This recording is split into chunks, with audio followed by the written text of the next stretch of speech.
Hello, this is Mike, and welcome to another episode of Urban Legends and Mythology, where we discuss the creepy, the macabre, the unexplained, everything that keeps us up at night. On this episode, I actually have 3 different stories to tell you today, and while these are all great legends and myths, there's not really enough source material there behind the original legends in order to turn each story into its own individual episode. But these stories all do have one commonality. They all take place in and around South Africa. And to be honest, I've been wanting to dedicate an episode to South Africa for a long time because I do have listeners in South Africa, and believe it or not, you guys on average make up about 5% of my listening audience. So for the past few months, I've been kind of scouring the internet looking for some of the most popular urban legends or myths to come out of South Africa, and I did find 3 that I really like. So without further ado, I'm going to take a drink of this delicious Voodoo Ranger Fruit Force IPA and dive right into it. So this first story takes us to 1641, right off the coast of Cape Town. And it was off of this very coast during a violent storm where a ship of the Dutch East Indies Company met its fate. So the ship's captain, a man named Hendrik Vanderdecken, and his crew were returning to Holland from Asia via this southerly route. And this southerly route was actually a notoriously dangerous one because it took them around the Cape of Good Hope, at the time also known as the Cape of Storms. So as Vanderdecken and his crew attempt around the Cape, a violent, vicious storm just comes out of nowhere, and it starts thrashing this ship. And the crew are begging their captain not to go into this violent storm any further, but to just kind of wait it out. However, call it hubris, call it a thirst for danger, call it a death wish, call it whatever you want. Vanderdecken refused to be swayed by his crew, and no matter how much the crew protested, no matter how fierce the storm was, Vanderdecken was determined to get through this storm and round the Cape. At one point during this argument, a portion of the crew threatened a mutiny, and right then and there, Vanderdecken, he pulls out his flintlock and he shoots the leader of the mutineers. He then orders the crew to return to their duties, otherwise they would meet the same fate. And the crew, they all return to their stations and their duties. Some people call it madness, some people call it sheer determination, but at this moment, Vanderdecken, he cursed the storm, he cursed the gods, and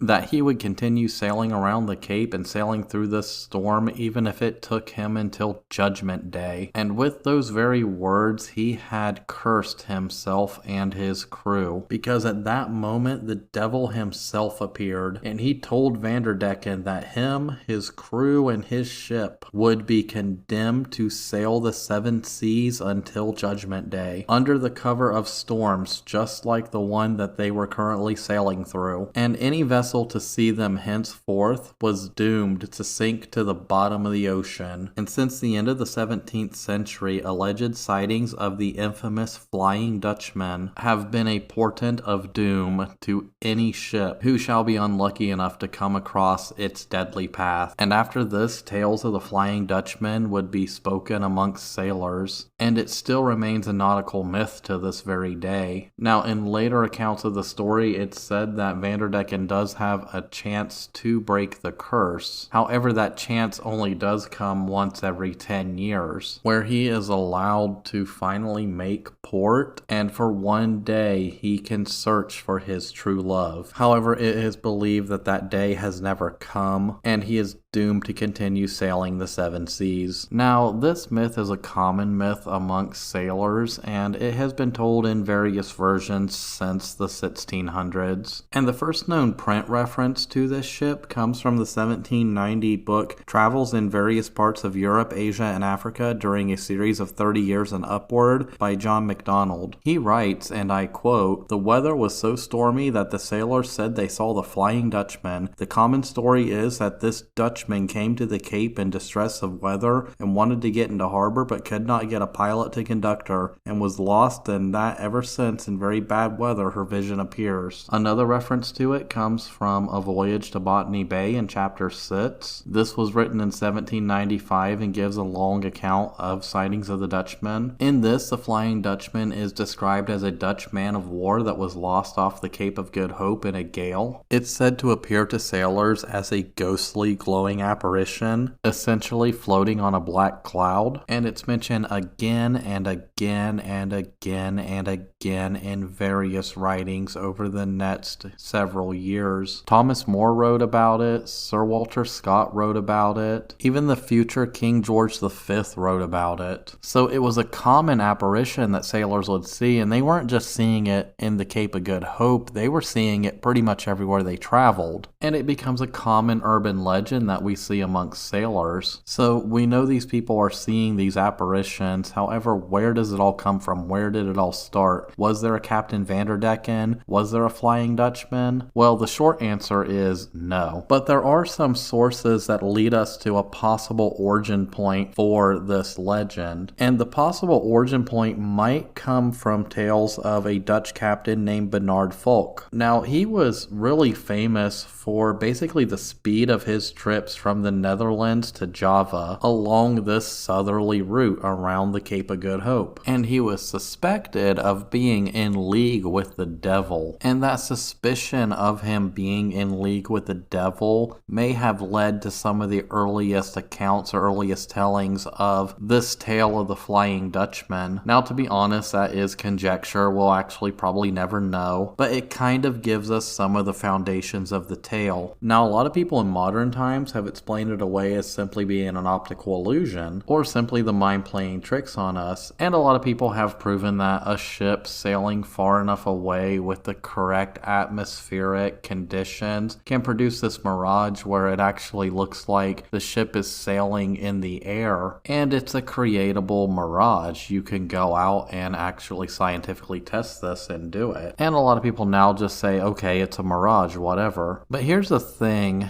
anybody that sailed at sea for a long time, Navy men, merchant marines, whatever, they know when they're looking at a mirage, and they know when they're looking at something that they just can't quite explain. And yes, once again, I'm going to talk about our oceans. It seems to be a running theme on this show. Hell, the podcast could literally be about oceans at this point. But to be perfectly honest, there is some weird stuff that happens when you're sailing at sea that is completely unexplainable. Like, for example, and this is a little off topic, but there's this phenomenon if you're in like perfectly calm waters, right? And you're in calm waters for like days, the ocean will appear as like completely flat, like you're floating on a mirror. However, in your mind, it will seem like you're just not moving at all. It's essentially called the doldrums. And it can basically screw with you psychologically. There are also times when you're at sea and you just will simply see weird stuff. You'll see lights in the sky. You'll see what looks like a ghostly apparition of a ship. And despite any logical explanation, you know what you saw. And a lot of times what you saw is not actually a mirage. It could be a portent of doom. So the next time you're on a ship and you're heading into a storm, maybe keep an eye out for a 17th century Dutch merchant ship. Hopefully you won't see it, but if you do, you might want to get yourself really close to those lifeboats. You don't want to end up at the bottom of the ocean in Davy Jones's locker, maybe forever sailing alongside the Flying Dutchman. But from the seas to the land, let's go on to our next myth, because this one actually takes place atop a mountain. So I guess we're going from one extreme to another because this takes place on Devil's Peak. And I'll say it's funny how the devil keeps making appearances in these, but I digress. So this is the story of Captain Jan van Hunks. And to be honest, it sounds like he was another Dutchman, so maybe this episode should just be about colonizer urban legends. I digress. So Captain Jan van Hunks, he was actually a pirate. At least according to this legend I'm going to read, he was a pirate. And I'll stick with this one because I just love a good pirate tale. So in essence, Devil's Peak was originally known as Windberg by the first settlers. However, the mountain supposedly acquired its current name from the folktale about Captain Jan van Hunks. He was a prodigious pipe smoker who lived at the foot of the mountain in the early 1700s. So I guess that just goes to show this guy was Dutch. Now apparently Jan van Hunks was a pirate who had actually retired from life on the high seas and decided to take a wife and settle at the Cape. And it's kind of like what Blackbeard did at North Carolina, except his piracy didn't really stop. Well, Van Hunks Hunks, he loved his tobacco. He loved smoking that pipe. And in order to get like a better tobacco buzz, and in order to really avoid his wife's sharp tongue about his excessive pipe smoking, Van Hunks, he would climb up the mountain up there to his favorite smoking spot. And the thing with mountains is, the higher you go up, the thinner the atmosphere is. So if you're a smoker, the better that little tobacco buzz you get. And if you're a drinker like me, it'd be a pretty awesome place to get drunk. So one day, as the old pirate was ascending the mountain, heading to his favorite spot, he was startled to see someone else sitting exactly where he normally sat. This stranger was a tall, lean man cloaked in black and sporting a broad-brimmed hat that covered most of his face. Now Van Hunks, he was totally astonished when the man greeted him by his name because he had no idea who this guy was. But Van Hunks, he didn't want to appear to be impolite, so he sat down next to the man and they began to talk. Now at some point, this mysterious stranger asks Van Hunks if he could spare a little bit of tobacco, and this kicks off a conversation where Van Hunks is like, this is the best tobacco you're ever gonna taste. This is like straight up Virginia tobacco, you know, straight out of the New World. It is amazing. And he would go on to boast that he was the only man on earth who could smoke the quantity of tobacco that he could. So he's essentially saying this is the best Virginia tobacco anyone on this planet can get, and nobody can smoke it like I can. Kind of like how weed smokers boast about the potency of their weed today and how nobody can smoke it like them. It's kind of the same idea. Now, to be honest, I'm not a marijuana smoker. I actually have a genetic blood clotting condition that has like destroyed my lungs over the last couple of years, but I kind of get it, you know what I mean? So upon hearing this boasting, the stranger replies that he could smoke as much, if not more, than this old pirate. And at that point, the challenge is on. The devil just threw down the gauntlet, and Van Hunks immediately challenges him to a smoking contest. So he whips out this huge pile of tobacco, like the hugest pile of tobacco that you've ever seen. And they both fill up their pipes and they begin this contest. And it was within mere minutes that huge clouds of smoke began to envelop them and the entire top of the mountain. And all day long this contest continued, and this contest went on for days and days. And at this point the townspeople were noticing as the billowing smoke just enveloped the top of the mountain. These people looked up and they were amazed at this sight. Eventually the whole mountain was covered as clouds of smoke poured over it.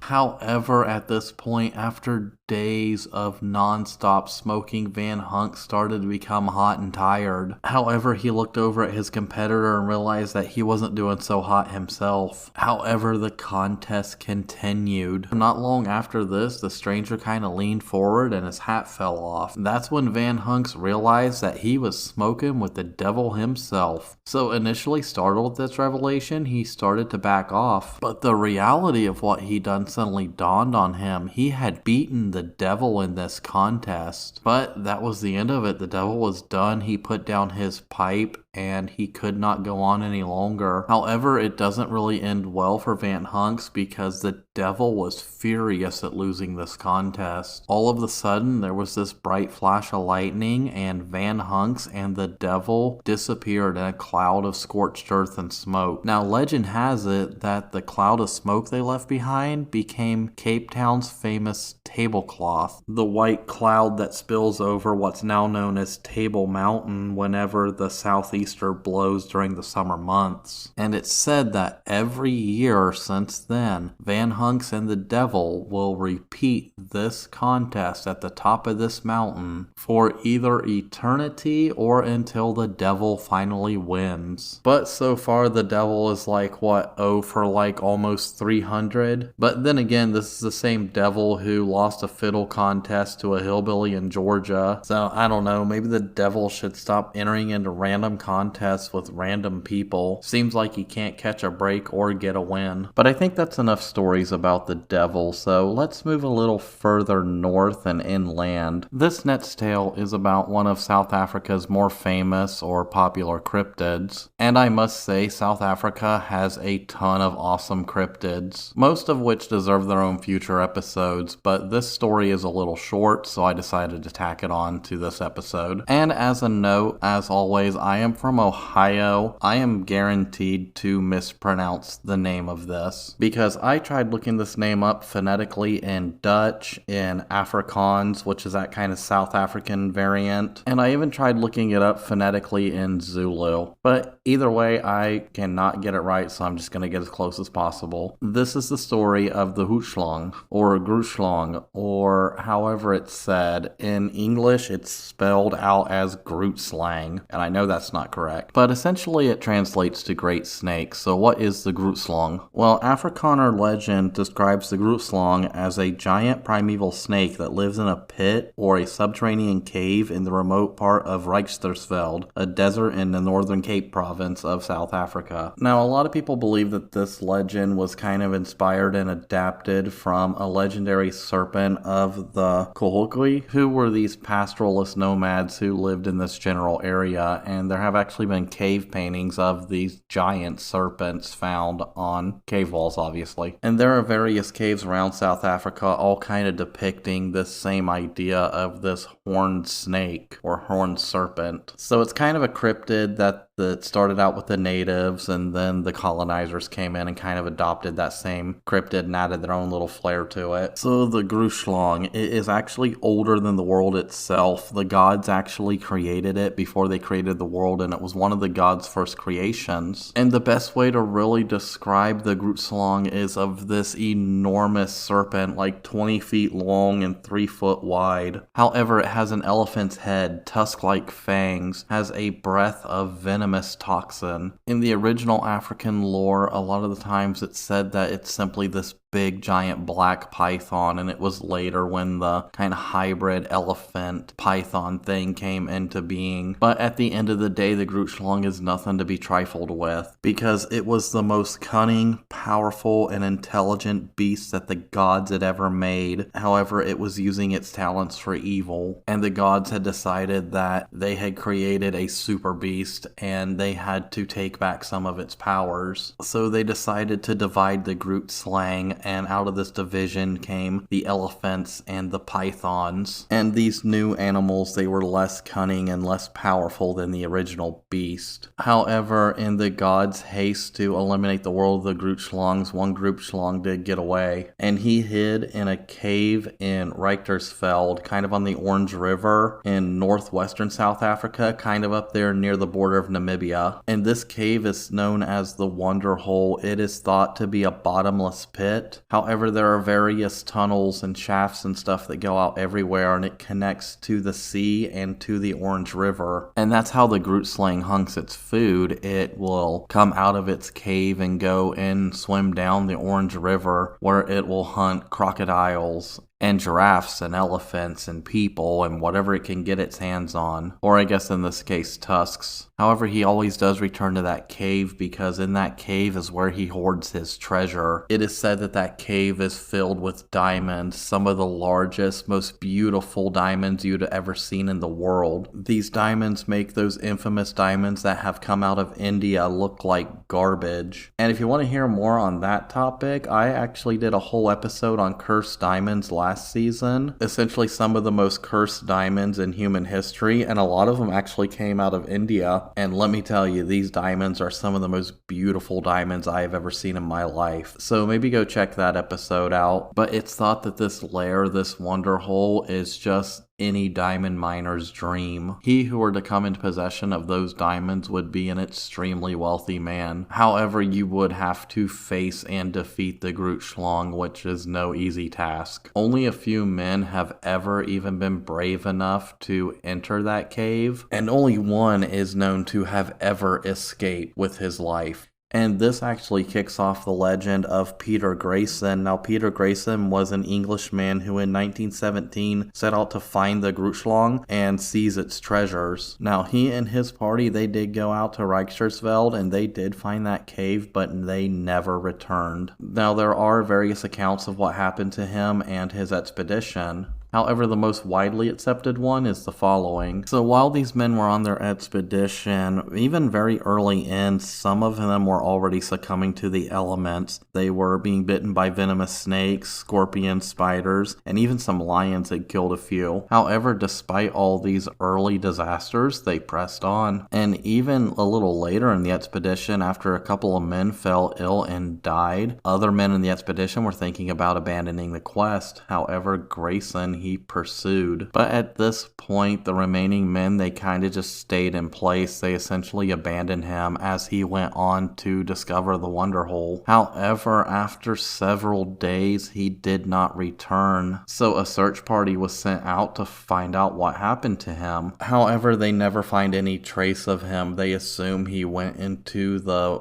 Wonder Hole and the Grootslang completely devoured him. And they believe that because while they were searching for him, the Grootslang did devour a couple of members of the search party, and it was those who escaped who were the ones who were left to tell the tale. Now, to be honest, that tale comes from a 1948 book written by Lawrence Green. It was called Where Men Still Dream: The Life and Memories and Travels and Encounters of a South African Writer. So, in honesty, that tale is dubious at best, but hey, it's a good story. However, there have been other encounters and sightings and supposed sightings of the Grootslang. There was one sighting in the Orange River in 1867. A man named Hans Sauer claimed to have seen a monstrous serpent in the Orange River at a place close to Awali North in the Eastern Cape province. And in 1899, a man named Kinnear reported seeing a giant serpent rising from the water while crossing the Orange River at Uppington, North Cape province. He said about 10 feet of the creature's body was visible above the water. So I guess in this account, it kind of rose out of the water, kind of like how Nessie rises out of the water. And in a more recent story, I think this takes place in the 1960s or 1970s, there was this prospector and his team, and they actually found the Wonder Hole, and they decided to get this winch and this cable and kind of go down into it to see what was there. They were essentially prospecting for diamonds because South Africa is just famous for diamond mines, and they thought they found a potential really awesome diamond mine, so they had to explore it. So as this guy's getting winched down, and he goes down something like, I don't know, like 20 or 30 meters, so almost 100 feet, he kind of lands on this ledge. It's jutting out from the wall, and he shines his flashlight around, and he sees all these other interconnecting tunnels that are going off in all kinds of different directions. However, when he shines his flashlight down, he can't see the bottom of the pit. It just looks like it's endless. And then in that instant, when he shines his flashlight down, he smells this horrible sulfur-like smell. And then this swarm of bats fly up and actually knock the flashlight out of his hand. However, the bats and the lost flashlight don't really bother him. What bothers him is the thought that this sulfur smell could be some kind of potential gas that could be lethal. And he thought, I just got to get out of this hole before I choke to death. So he scrambles up, he meets with his crew, and him and his crew decide they're not going to risk it, and they leave the infamous Wonder Hole for good, never to return. And in the coming years afterwards, they would be told by many a people that that foul smell that he smelled was the breath of the Grootslang, and he was just inches away from being eaten as punishment for disturbing his lair. So that all bears the question, what is the Grootslang? Why does he exist? And there have been several explanations over the years. For one, a lot of people believe that it's just the South African rock python. It's a legend that kind of spurns from its existence. Now, the South African rock python, it's like on average like 16 feet long. It can grow up to 20 feet. However, a European out there in the desert seeing a snake that big after, never seeing a snake that big before would most likely exaggerate its size. I mean, there aren't too many men out there in the world who wouldn't exaggerate the size of a snake, but I digress. There are other experts out there who believe that sightings of the Grootslang could just be due to a misidentification of other reptiles such as the monitor lizard, which is native to the area, specifically the Nile monitor and the South African rock monitor. These are typically big-ass lizards, and, a human coming across a big-ass lizard is naturally probably going to be afraid of it. And that really just comes down to the fact that we're mammals, and mammals just don't really like lizards typically. And even other people have proposed that it's sightings of seals which could have inspired sightings of the Grootslang. There is the South African fur seal, which is a big creature with tusks. Me personally, I think it could be a combination of these things. Now, a lot of the early folklore we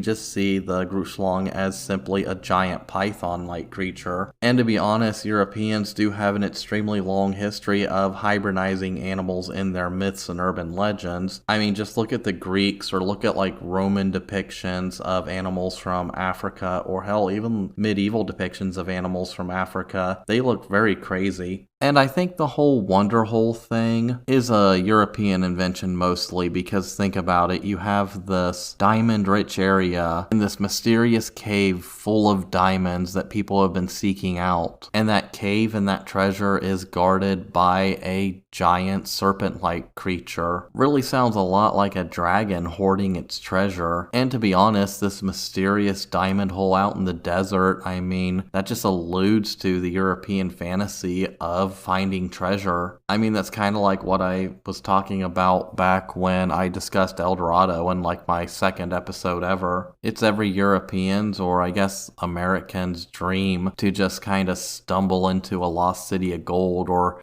stumble into a diamond mine and be instantly rich. I mean, why do you think treasure hunters exist to this very day? Everybody wants to find treasure. So I think it's a combination of all this stuff and this mixing of cultures in this area that led to the modern idea of the Grootslang. And now I'm just thinking of how many times I've said that word and have mispronounced it, and I know there's just somebody out there cringing every time I say it, but I am an American English speaker, and we don't pronounce words all that good sometimes. I mean, look how crazy our language is. But on that note, Grootslang, awesome cryptid. I wish I could find some more information on it or some more stories on it, but it is kind of just a simple cryptid story. However, if anybody can provide any source material on this or anything else in this episode that would allow me to kind of split this up and create full-length episodes out of it, I would love those resources. Send them to me. But on that note, I do think I'm going to end it here. This was a rather short episode, I admit. To be honest, this was originally supposed to be an episode completely about the Flying Dutchman, but as I was reading those stories, I realized that there wasn't really much source material to stretch it beyond like 5 or 10 minutes. So I kind of just had to do this, which is kind of sad because normally when I do an episode that's 3 or 5 or 6 different little stories all combined, those don't really do as well as ones where it's just like one topic about like one guy or one culture or whatever, but we will see. So as always, this is Mike. This is Urban Legends and Mythology. I thank you for listening. Share my links, support the show, follow it on Instagram, Facebook, all that stuff.